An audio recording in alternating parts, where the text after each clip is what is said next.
down, yeah. I've been feeling so down.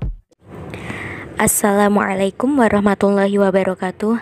Alhamdulillahirabbil alamin wassalatu wassalamu ala asyrafil anbiya'i wal mursalin wa ala alihi washabbihi ajma'in, amma ba'd.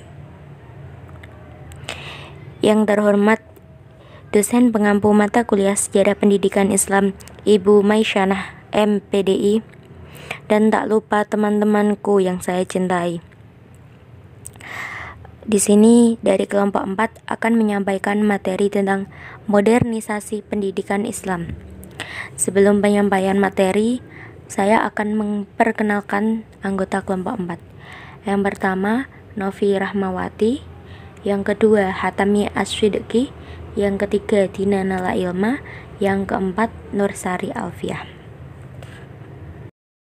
Pengertian modernisasi pendidikan Islam.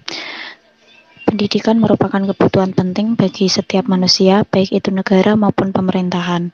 Maka sepantasnya bila proses pendidikan selalu memiliki orientasi ke depan bagi pemenuhan kebutuhan manusia di setiap zamannya, terutama bagi kepentingan generasi muda yang akan hidup dan dituntut untuk mampu menjawab persoalan di masa yang akan datang. Modernisasi di sini adalah bentuk transformasi atau perubahan dari keadaan yang kurang maju atau kurang berkembang ke arah yang lebih baik dengan harapan akan tercapainya kehidupan masyarakat yang lebih maju, berkembang, dan makmur. Di sini dijelaskan modernisasi menurut para ahli sebagai berikut. Bisa dibaca sendiri. Dan dari beberapa pengertian di atas dapat disimpulkan bahwa modernisasi dalam pendidikan Islam adalah suatu bentuk transformasi atau bentuk perubahan dalam bidang pendidikan dari arah yang kurang maju menuju ke arah pendidikan yang lebih baik dan mencapai pada kualitas pendidikan yang lebih baik yang bertitik tumpu pada syariat Islam.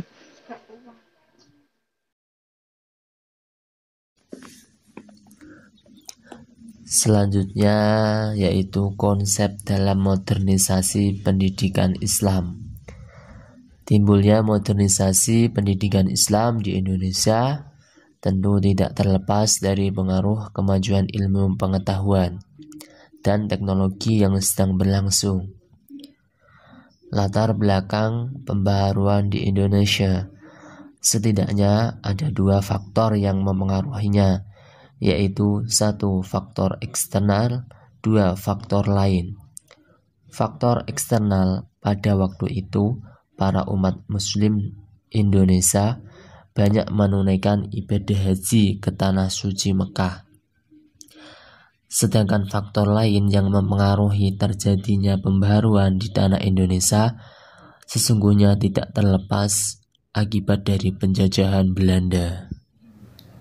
Ada beberapa indikasi pendidikan Islam sebelum dimasuki oleh ide-ide pembaharuan, yaitu sebagai berikut. Yang pertama, pendidikan yang bersifat non-klasikal. Pendidikan ini tidak dibatasi atau ditentukan lamanya belajar seseorang berdasarkan tahun. Kemudian yang kedua, mata pelajaran adalah semata-mata pelajaran agama yang bersumber dari kitab-kitab klasik, tidak diajarkan mata pelajaran umum. Yang ketiga, metode yang digunakan adalah metode sorongan, watonan, hafalan, dan muzakarah. Yang keempat, tidak mementingkan ijazah sebagai bukti yang bersangkutan telah menyelesaikan atau menamatkan pelajarannya. Kemudian yang terakhir, tradisi kehidupan pesantren amat dominan di kalangan santri dan kiai.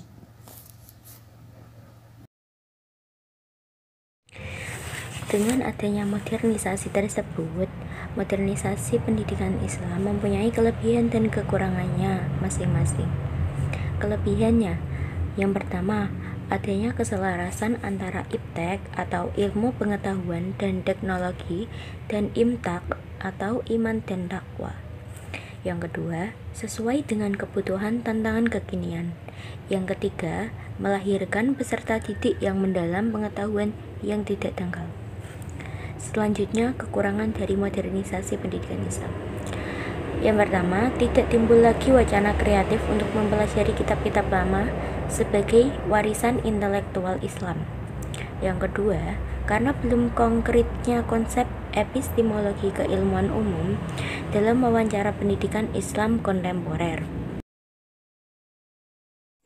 Sekian dari kelompok kami. Apabila ada kekurangan, harap dimaklumi.